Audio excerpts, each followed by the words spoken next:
The Shark Deck.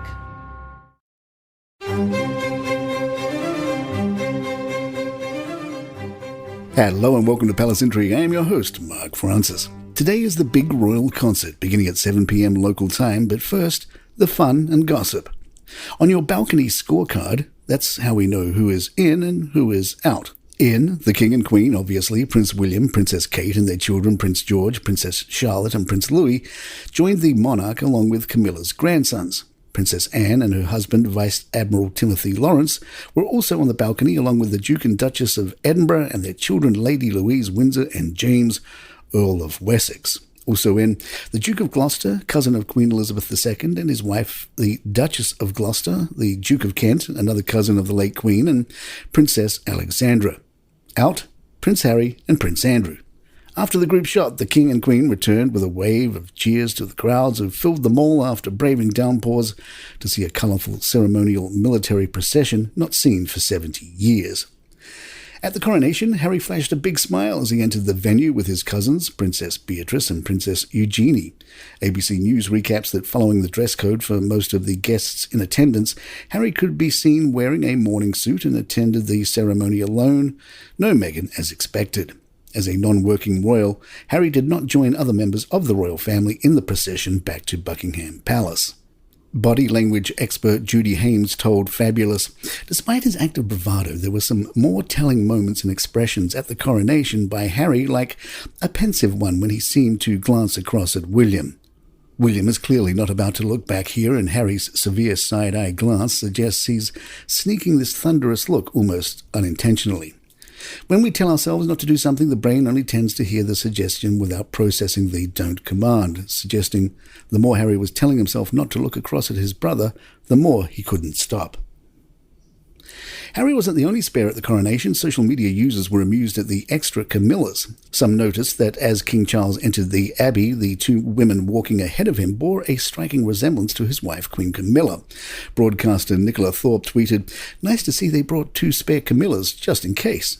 She included a screenshot showing the two women wearing very similar white dresses to the one Camilla is wearing, and they also share similar blonde hairstyles. According to the Mirror, the two women from the clip are the Queen's coronation companions, and the lady on the right is Camilla's sister, Annabelle Elliot. Annabelle is an interior designer and antiques expert, and is said to be close with Charles and Camilla. The other is Fiona Mary Petty Fitzmaurice, the Marchioness of Lansdowne, who has served as one of the 6 Queen's companions to Queen Camilla since 2022.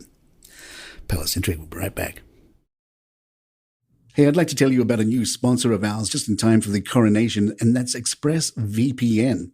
Now, ExpressVPN is an app you use when you're online that creates a secure encrypted tunnel between your device and the internet so hackers can't steal your data.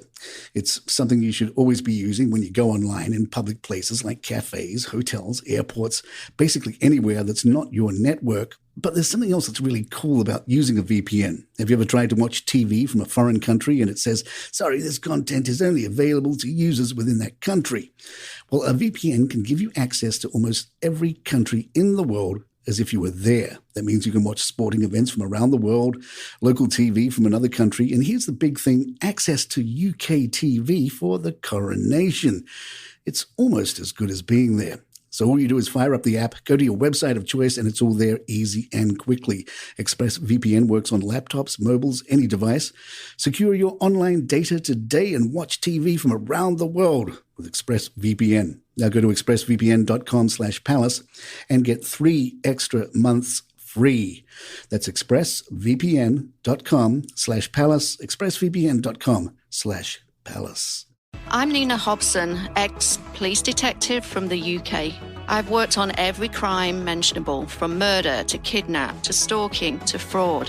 When I left the force, I launched my own investigations firm that soon became a global operation. I'm also a single mother of 2 to 2 members of my team, my son Harrison and daughter Amy.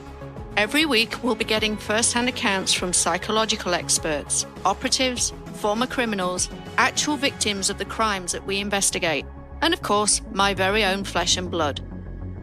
From Storic Media, you're listening to Codename Siren, a true crime podcast. Available on YouTube and all major podcast platforms.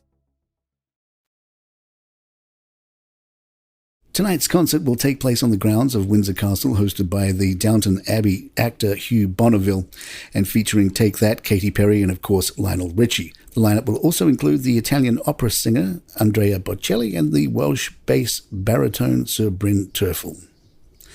The three remaining members of Take That, Gary Barlow, Howard Donald and Mark Owen, will perform together. Barlow had organised the Diamond Jubilee concert for the late Queen in 2012 and led his bandmates in a performance at the London 2012 Olympics closing ceremony.